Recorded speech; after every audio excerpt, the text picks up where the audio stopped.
Good evening, good morning, good afternoon, wherever you're at, whatever your time is. It's Bob with Odin's Lock. Just thought I'd do a quick video. It's been a little while since I put a video out. I've just bought this cam lock kit, and it's in the AK100 kit. It's accessory kit, actually. That's what the AK stands for, I'm assuming. Let me get this out of here. One-handed, actually, one hand and elbow. So with this here, I bought this a while back because I started doing a lot of cam locks on a desk and a cafeteria and some other places.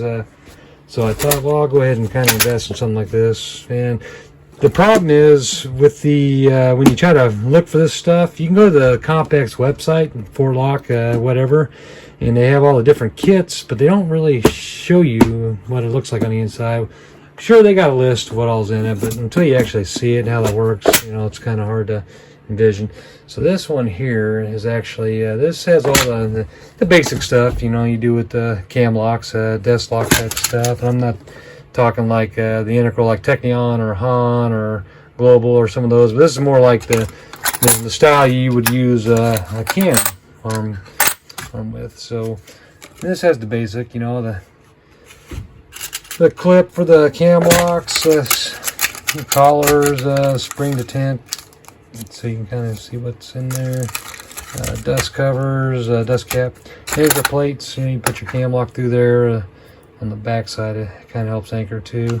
You can do your collar nut up against this, and then you know, you got your plug removal tools, hook cam if you have any of that style that actually hooks onto something, hook bolt. And then 90-degree bent, all your basic. But one of the things that you don't really think about, which I didn't think about when I bought this, was you know, this here's for a vertical cabinet, so this wouldn't really apply in this situation. And you may have to drill that out and then file the corners to fit a 5/16 or a 3/8 square shaft. Or actually, some of these would actually just have the screw with the star washer on it to lock it down. That's for your vertical rods on a cabinet. But one of the unique things about this that I really like, and I'm glad I bought this, and it probably not worth the price itself, but just to know that they have these, and you know, I've never had to use these. I've just had to make it work. But this here is one of those things that this is your cam adapter. And so what you do with this is, if you got a cam, the square piece on the back of your cylinder that is a 5/16, or I say 5/16, it's probably a little bit less than 5/16, and just like these are a little bit less than 3/8. It's more like a 0.350. This is probably right about 5/16. But this allows you just press that in. I'm not gonna press it right now, but press that in, and that will allow you to adapt a cam lock that has the smaller square piece into the larger. So this kit would actually work for about any of them, you know, for that matter. And so these are kind of a great thing to have. I hadn't really thought about these. I'm going to probably use that part number, and I'll buy some extras just to have, because I usually, you know, unless you specify your cam lock when you order them to do a desk job or even a file cabinet, I see people put them on these type of things. You know, I put a cam lock on this. So just for this, and so that's one of those things that unless you specify, you don't really know. And actually, I did a slam catch on this, which is kind of nice too. So, and so you can have it locked, and slam it, it's locked, it stays locked. You don't have to worry about leaving a key in it. But that is a wonderful benefit to this kit here. Sure, it has all these other fancy cams. These are all good. You know, I want to do a whole video on cam locks, but this kit assortment is well worth having. And I just, you know, for the price, they're anywhere from 60 to 90 bucks. I think I got mine for around 70 bucks. But it's one of those things that you just, I have all kinds of cam lock accessories from different projects that I've done. And so, like, if I have a 90-degree bent cam, I'll just throw it in here. I'll throw all my extras in here. That way I got a centrally located place. Plus I got part numbers with it, so that you can actually look up the part number if you need to order extra. And I do modify a lot of cams too. So that is that. That's what I wanted to talk about with this. So I'm going to put that to the side.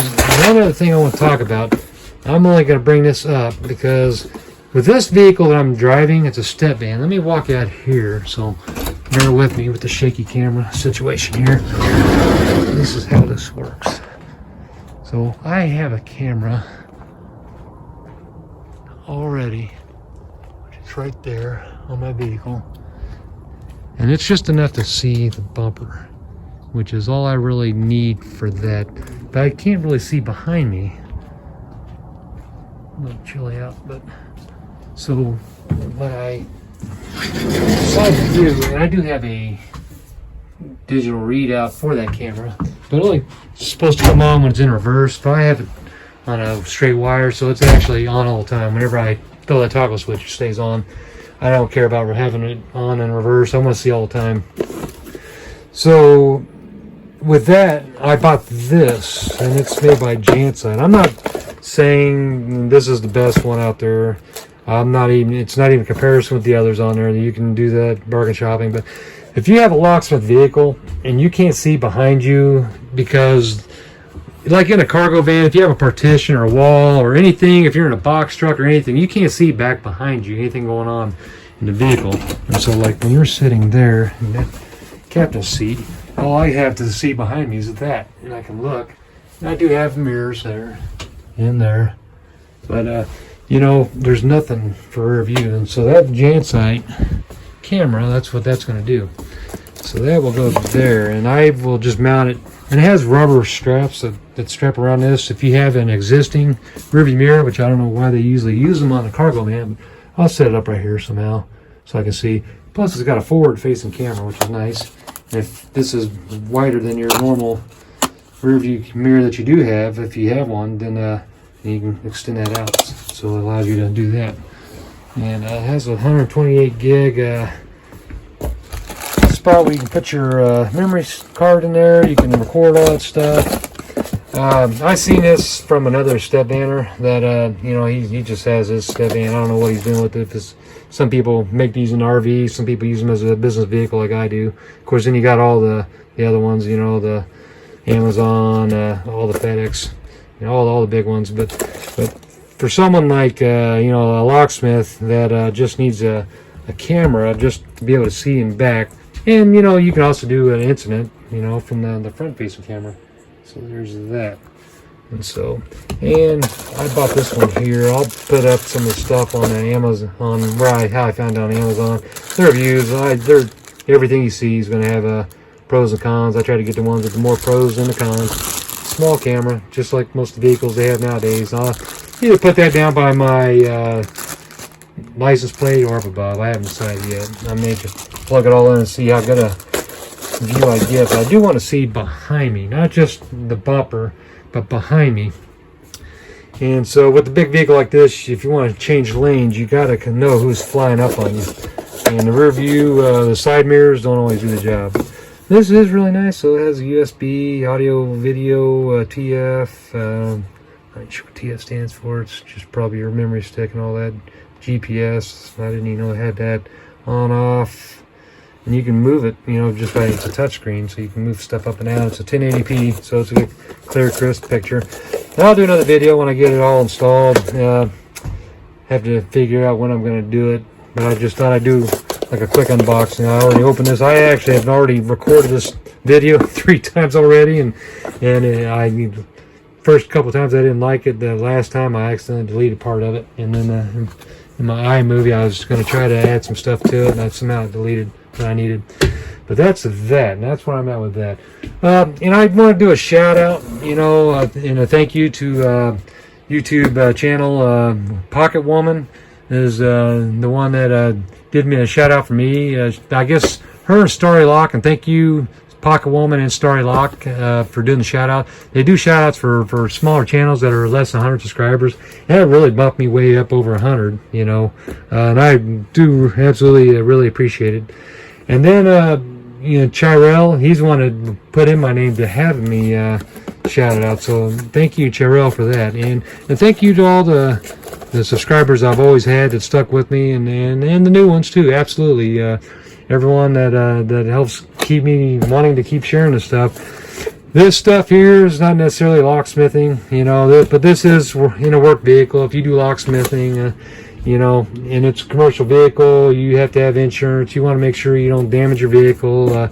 You know, you can see what's going on around you. Safety first, above all else. You know, this is something that goes to the vehicle. We sometimes cover other things like inverters and stuff. And, you know, I have my setup like this. I have a solar panel up top here. I can run my key machines on my solar, and that keeps my house battery charged up. And if this battery goes dead, then I have an isolator switch to turn on to my alternator, so I can start the van and run all my key machines with that. But that's kind of how I run that. But I absolutely wanted to give a thank you and a shout out to Pocket Woman, Starry Lock and Chirael for being there to give me a boost. You know, I don't get sponsored by anyone. It's all the stuff I share. These people will never know. I know CLK Supplies, they know me. I've talked to PJ a couple times, and you know, all the people that would work out there. I've talked to several of them a few times for things, inquiries, orders, stuff like that. You know, it's a wonderful industry to be in, the locksmithing industry, and you know, I don't do it full time. I can if I wanted to, but I have a factory job where I just got 3 or 4 or 5 more years, and then I have a full 30-year retirement pension set up. So it's like I just hang in there just for that, you know, mainly just because it's already there. I already have insurance through it. It's a good job. I make a lot of money, and it's crazy. You know, I work a lot of holidays and weekends, a lot of overtime, and I'm just mostly there for emergencies. But as a, you know, in that job, I still do locksmithing. In that job, my main job is a pipe fitter where I'm at now. But it's they all know I do locksmithing, so I always do a lot of keys. And it's one of those things where I keep thinking maybe I ought to start doing automotive because it's a Ford plant, and man, I bet I probably pay for a key machine, all that stuff, you know, to do the Sidewinder stuff, and even a programmer pretty quick, because I always got people asking me to make fobs and keys for them, program stuff for them, so I'm sure I could probably stay busy doing that. But, you know, this is where I'm at. I don't try to put myself too busy. I'm already busy enough, even with the full-time job and doing locksmithing part-time. And I love doing locksmithing. It will be my main job here pretty soon. And even weekends, I do stuff. I've got several jobs lined up this weekend.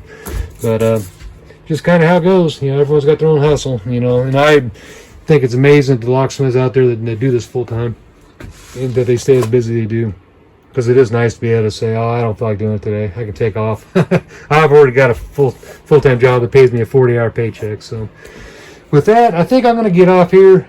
The future plan is I'm going to redo a couple of my videos that I did that were so terrible. You know, I did one on the Code of Ethics, and I was worried about copyright infringement, you know, with taking pictures of some of the books with the Code of Ethics. So I think I'm going to redo that one.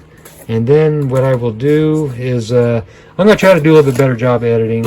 I'm just throwing this one here out right now just because it's, you know, I want to kind of, I'm going to install this stuff, and I just wanted to do like a little, you know, idea that, you know, if you don't have one of these, it's something to think about. If you got a newer vehicle, it probably came with it already. There's rubber bands to help you strap this to the back of your visor or to the front of your visor. But, with that, I think I will get off here, and I appreciate you watching, and I'll get something out here pretty soon. Thank you. Bye-bye.